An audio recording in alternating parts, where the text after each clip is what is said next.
Comment est née l'idée du film? Alors, au départ, l'idée du film, ça vient de l'envie de faire. Moi, j'aime vraiment le film de genre, j'aime mais au sens large du terme. Donc, mon premier film, c'était évident que ça devait être un film de genre. Après, le genre est quand même très épuisé et on voulait proposer vraiment une idée différente, avec des thématiques fortes qui nous tiennent à cœur, mais avec une idée de grammaire visuelle un peu différente. Donc les caméras de surveillance. Pardon? C'est ce qui t'a séduit Voilà, c'est ce qui m'a séduit dans l'idée. Des caméras de surveillance, des webcams. Et un garçon qui s'appelle Arnaud Dupré est venu en proposant cette idée.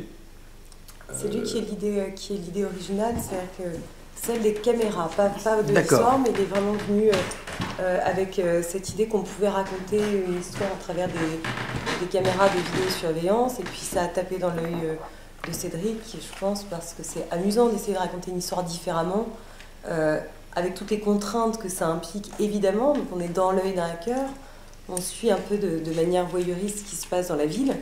Le fait d'être dans son œil, ça implique qu'il n'y ait pas beaucoup de contre-champs possibles, ça implique de sauter d'une situation à l'autre en ne cernant et en attrapant que ce qu'on peut vraiment voir à travers une webcam ou une caméra de vidéosurveillance, en manquant des choses, en jouant avec des hors-champs et en jouant aussi avec le fait que tout ce qui se passe à l'extérieur, par exemple, ce sont des contraintes qu'on a voulu se fixer en essayant de rester réaliste. Toutes les caméras extérieures ne sont pas équipées de micro. Donc on a de son que quand on est à l'intérieur. Et donc il s'agissait d'écrire une histoire en se servant de toutes ces contraintes qui existent, en restant le plus réaliste possible et en n'ennuyant pas le spectateur.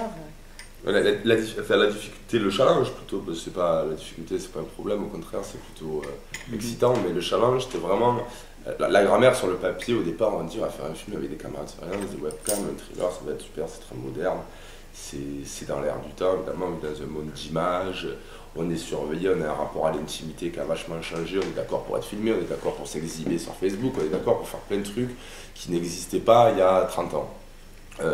Donc sur le papier, l'idée est très excitante, tout le monde a envie, et puis vient le moment où on doit la mettre en scène.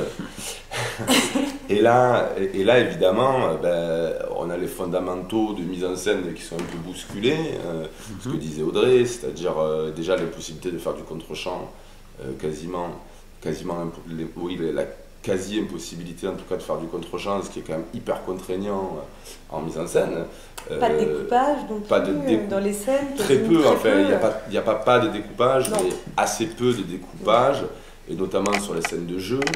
Alors sur une scène d'action on peut, parce que les personnages se déplacent beaucoup, donc on peut multiplier les caméras, ce qui permet de faire du découpage.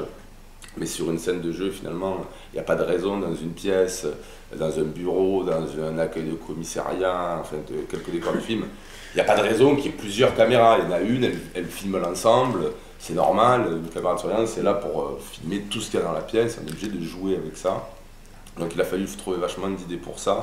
Mais du coup, c'est presque marrant. En fait, on s'est rendu compte, Cédric s'est rendu compte que ça servait de suspense. C'est-à-dire que parfois, le fait de ne pas pouvoir voir précisément, de deviner, d'entendre, ça oblige le spectateur à être en alerte, donc à rentrer dans le film. Mais... Oui, et puis surtout, ça permet oui, j'ai menti sur la cigarette. ça permet aussi de trouver des idées, parce que quand on est dans la contrainte, des idées naissent, et donc on n'est pas dans la facilité du plan large, du gros plan, caméra épaule, on est obligé de trouver des idées de mise en scène. Donc ça, c'était hyper excitant de pouvoir réussir malgré tout à faire vivre la caméra, comme l'ordinateur, une webcam avec un ordinateur portable que finalement on porte de façon un peu de façon naturelle, et on va poser ailleurs, ça va changer le cadre, ou les caméras, comme le hacker peut les piloter, ce qui est le cas dans la réalité. Moi je me suis inspiré des flics. J'ai vu des documentaires, on a regardé des documentaires, c'est la police. Ils ont exactement cet outil qu'ils utilisent dans le film, c'est le même, on a acheté le même. Donc il y a un genre de pad qui permet... Une espèce de joystick, un peu la version d'un jeu vidéo, qui permet à la police, sur les caméras publiques, de zoomer et de panoter pour aller chercher ce dont ils ont besoin dans un espace très large. Comme ça. Donc tout ça était les outils qu'on avait à la mise en scène et que j'ai utilisés, et c'était très excitant et à la fois c'était challenge. Et après le montage, c'était un cauchemar. Ouais,